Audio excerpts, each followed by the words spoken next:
So you're going from a tiny company to a massive company, small revenue to massive. Yeah. How do you think about culture? How do you think about the people you bring in? Like, how did that part happen? We had a strong culture going in.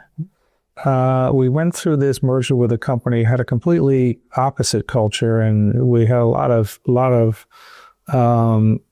difficulty. That first year, that first merger was the worst year of my business life. So it was a very difficult year.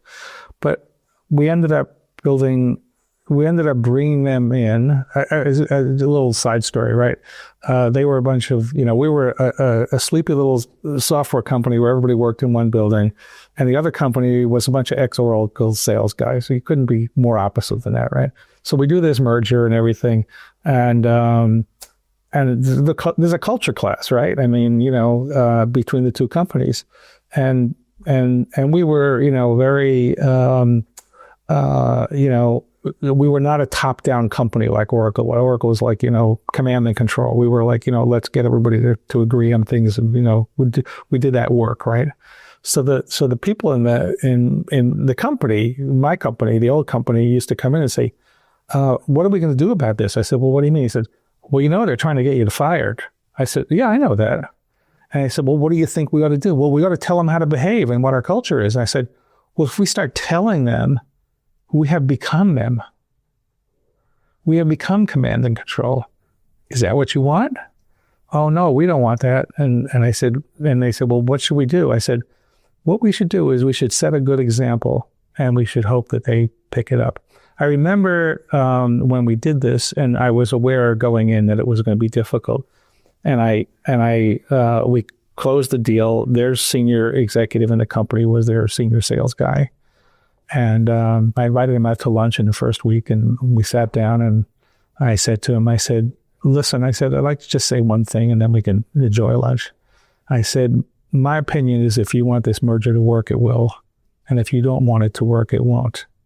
And I hope you do the right thing. And I don't have anything else to say. So one thing you've written about in this topic, in the Arc of Life, is this concept of gravity, right? And you're talking about a transformation from 64 million valuation as a public company to 64 billion, so 1,000 times. Or this concept of gravity, right? How do you go from 64 million, just in terms of like sheer number, right? 64 million market cap. You do it one day at a time by putting one foot in front of the other. You don't do it by saying, okay, we're going to go to 64 billion. You can't do that. It's just impossible to do that. You have a strategy, you have a culture.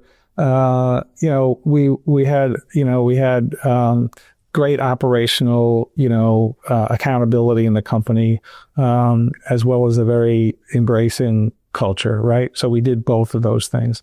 And you go do what your strategy is, and you start executing it, and you do it one day at a time. One day at a time, one deal at a time, one decision at a time, whatever. And that's what you do.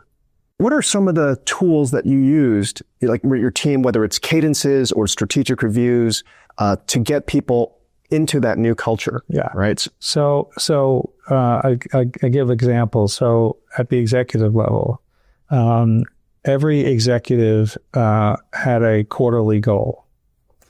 And they had, 3 to 5 goals that they would put on a piece of paper that were measurable.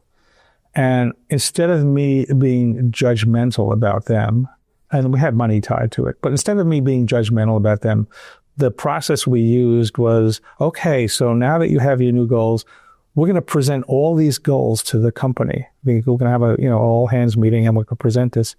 And next quarter, you're going to present how you did against your goals to the company. So we used, kind of the strength of do I want to get up and embarrass myself by not making my goals, right? Now, at the same time, I told them, and this is really important, I said, look, if you do all your goals and you didn't actually do the right thing for the company in a moment in time that was strategic, you're not going to get your bonus. And conversely, if you didn't do your goals because something came up and you changed course and you did do the right thing for the company, you will get your bonus. And that's an important idea that doing the right thing for the company trumps the details of the goals. So that's kind of, and we had this cadence, sales had their cadence. They used to do what they call deep inspection weekly, right? Every manager sat down with every salesperson. Every regional manager sat down with every regular manager. And they went through all the deals and everything like that. We always had great forecasting and stuff like that. We had always went in, we made 44 quarters in a row. We always went into a quarter with backlog. We always were, in terms of we were never, one of the big things that companies do is they borrow from the future, right? It's like, oh, we're going to go close these deals for next quarter. We're going to do this, that, and the other thing. We never did that kind of stuff.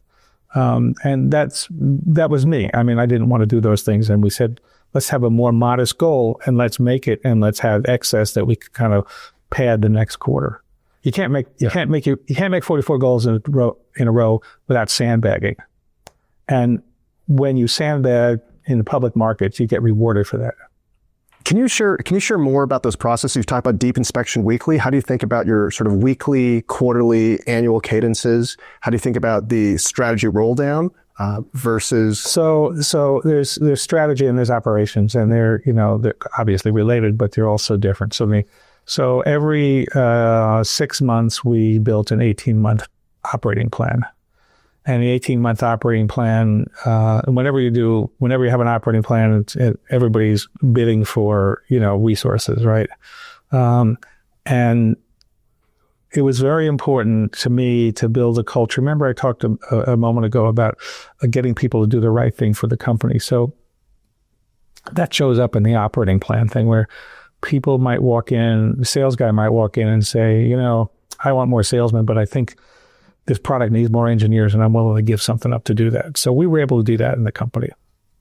We would have people building an operating plan that was the right thing for the company, not by department, right? So we would do this every 6 months for 18 months. I don't believe young companies can actually forecast more than 6 months. And we did 18 months because one of the mistakes company made, they do an annual plan. And in order to make the annual plan they starve their, hiring in the last quarter.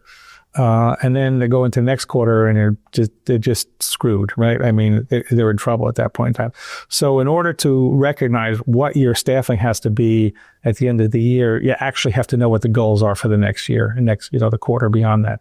And in sales, it's a very, what is the productivity? How long does it take to get there? Et cetera, et cetera. It's all formulaic, right?